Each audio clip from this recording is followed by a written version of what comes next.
Zui tur hian lalpa ka thei na te atlem si china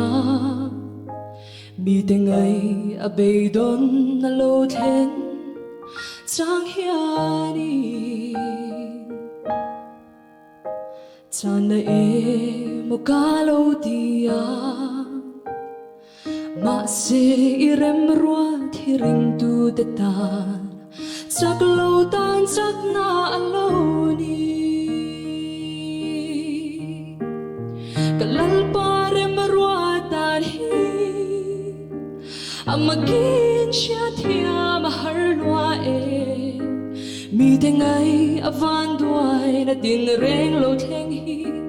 ke mi sual verdan mal som na beidon na le lungai ina to chang ni lo theng ma se kalal parem rua na dara chuan a hmelmawi min hmuhtir tu itlom lai hmel hmuturin sa pona in kalo zong chin se a ma si khovel fin na le sa na zong te hiane an hlia si china ka lung kham chin san na le min than na te ka kong da tu mai lo ni si ka lal parem rua tan hi amakin sia thia mahar lua e mi te ngai avan duai na tin reng lo theng hi ke mi sual verdan mal som na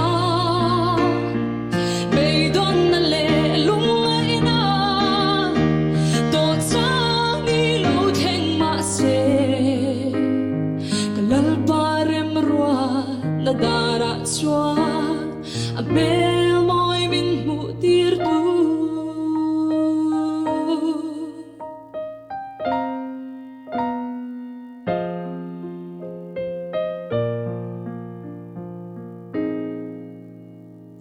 inena ka dil mal som na khovel a ro thil zong te hi nei thei ila khovela nang ka ngai long che iming lam ka tum ngai long e beidon namang an na re thei na te min ti cha tu alone ni si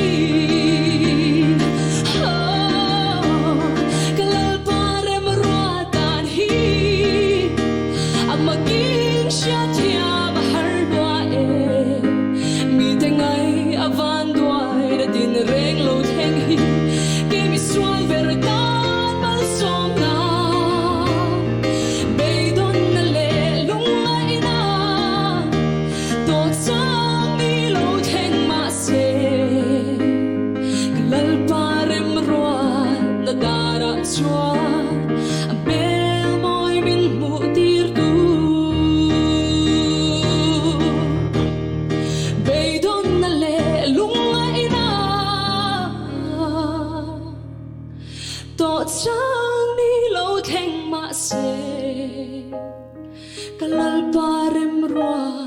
na dara chuan a